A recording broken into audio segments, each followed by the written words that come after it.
Being a jungler is not easy. You have a huge responsibility, and many times it's the jungler's performance that determines if a match will be successful or not. Luckily for you, we will talk today about everything you need to know to become the perfect jungler.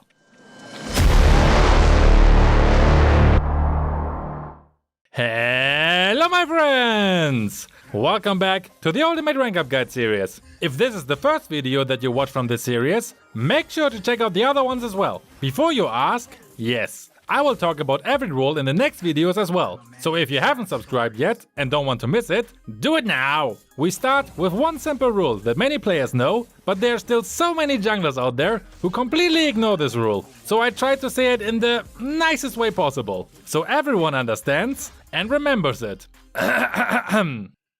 Don't fucking touch the minions in the first 5 minutes of the game. You got that? When you do this, it only has negative consequences for everyone in the team. Firstly, your allies lose a lot of golden XP, which they can only receive by minions. Unless they are clearing your jungle, what they obviously shouldn't do as well. But if you do it, it might lead them to steal your jungle creeps, which are essential for you. Next, there's a problem that you almost gain no benefit from it. The golden XP you gain is so minimal that it's a complete waste of time for you. You get more golden XP from a small jungle creep than from a full wave. So even when you don't give a damn about your teammates, what is a complete wrong mindset by the way, at least give a damn about your own golden XP. Because with this mindset, you really need to be farmed. There's only one exception where you're allowed to touch the minions. And that is after a successful gank, when you want to push the lane together with your teammates. This is your main job as a jungler by the way. Clear the jungle to have as much farm as possible, gank the enemies with your teammates and secure the objectives. Just to be clear for the beginners, the important objectives are the turrets, the turtle and the lord. And the enemy's base of course. I'm talking in almost every video about objectives, because I see so many people who are always forgetting them in their bloodlust. I will quickly show you my early jungle rotation now, because it is super important to be on level 4 before the enemy's jungler is. First you're going to clear the blue buff, followed by the lethal wanderer. The lethal wanderer is really important for multiple reasons. First, it's giving you a small buff. Secondly, it's faster to clear than any other jungle creep. What leads me to thirdly, it decides most of the time which jungler reaches level 4 first. Why? It's the only jungle creep that only exists once on the battlefield. So if you're able to get it, your counterpart obviously can't. And you have the first advantage over that guy. For this, I would really recommend to save your retribution, so you can make sure to secure it. If the mid laner and roamer are smart, they're going to help you to secure it, what makes it very easy and fast to clear. If not, play it safe and retreat if 3 enemies show up. There's nothing worse than dying at this stage of the game already. After you hopefully secure the little Pokemon, let's see who understands that reference, you use your full combo on the like button, so this video can spread to more ML players and we are all blessed with better jungler teammates. Thanks for that.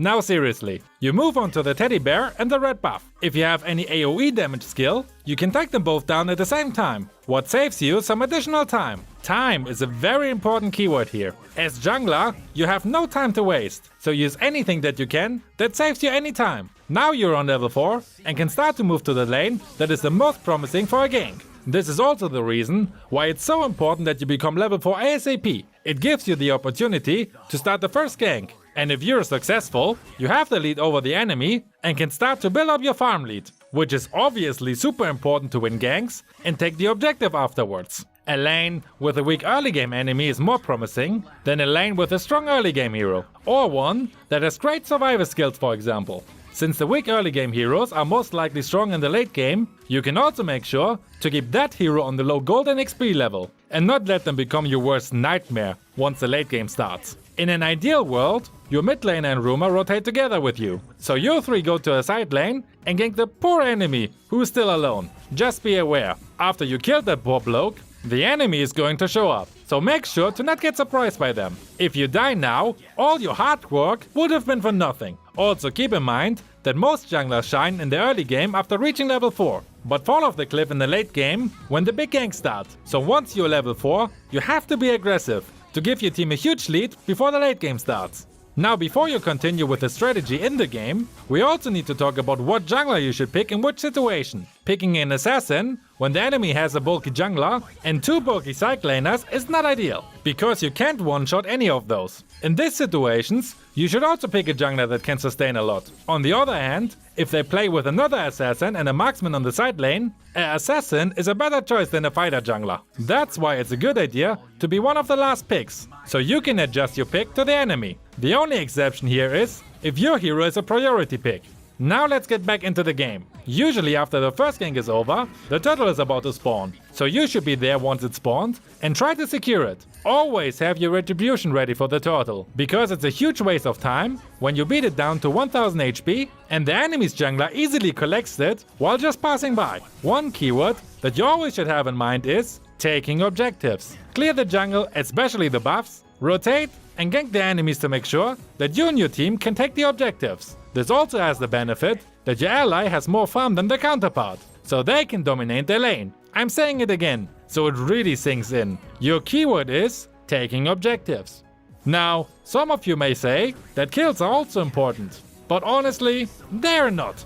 They're just a byproduct of your job, because it doesn't really matter if you win a match with 5 or 20 kills. The only thing that matters is that you win the game. And the only way to do that is taking down the enemy's turret and that stupid looking base from the enemy. The kills are only helping you to take your objectives, because an alive enemy will defend it, unless they are really stupid. And it gives your team a gold and XP advantage. But again, this is not winning you a single game. It only makes it easier for you to gank. So after a successful gank, you always have to take an objective. Otherwise, it was almost for nothing.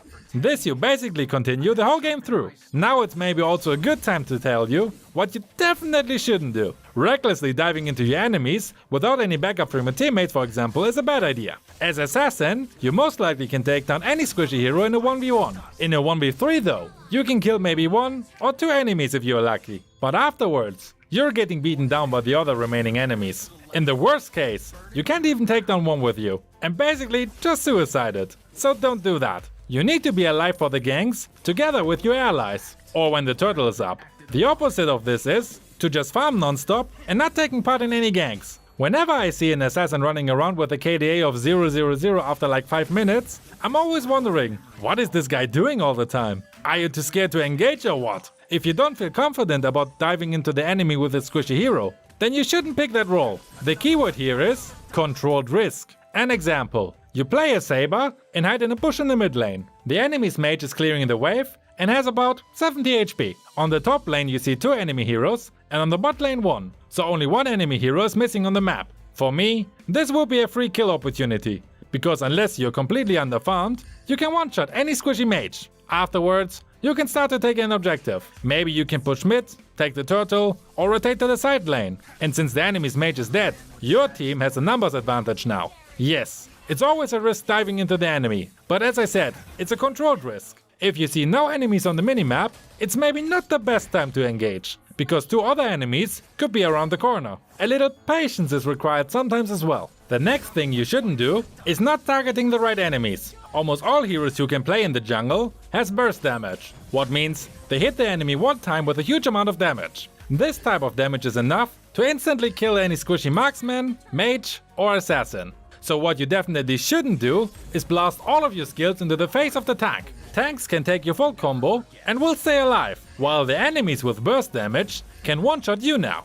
So don't just attack anything that crosses your way. Be smart and target the enemies you can actually kill. Last, if you play an assassin, never forget that you're a goddamn assassin. You're supposed to hide in a bush and surprise the enemy with your ambushes. That also means that camping is a viable option for you. Just don't do it too long, like waiting for 1 minute straight without anything happens. But when you think that there is a chance that an enemy could pass by, stay in the bush and wait what happens. An example. Your allies just ganked the top lane. What do you think will happen next? Correctly. Either your enemies gank your poor ally on the bot lane, or they come top to defend the lane. The perfect ambush opportunity. Knowing the next step of your enemy will give you a really big advantage, because like this, you can successfully set ambushes. Another easy example is camping next to the blue buff. It's almost guaranteed that your counterpart will show up there, so that's another good chance for an ambush.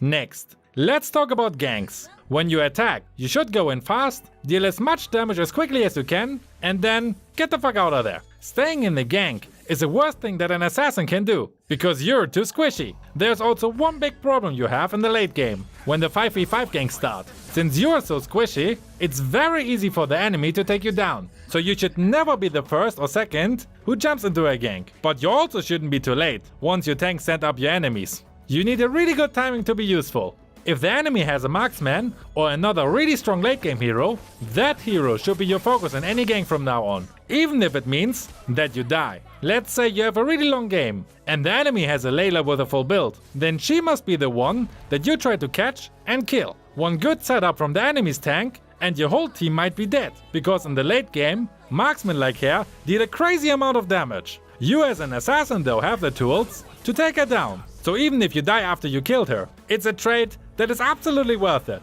About good and bad trades, we also talk in another video of this series. One thing that I haven't mentioned yet is the Lord. And there's also another simple thing that so many assassins doesn't do. You have to be the one that attacks it and stays near it to use your retribution on time. When the enemies try to contest the Lord, you are the last person that should fight the enemies. I saw junglers run off to fight the enemies, while the Lord was already down to like 15% HP. But because of that, the enemy's jungler could just steal it. So really, don't do it. In these situations, you have to stay alive and use your retribution on time. Otherwise, this could be the point where you just throw away the game. Another thing that really helps is when you check out the whole rank up guide series now to get the full picture. Also, a huge shout out to my Patreons Mist, Sensei Dragon, Corbear, Garo OP, Lys, and Twisted J. If you want to support my work and get a lot of awesome perks, feel free to join it as well. See you over there!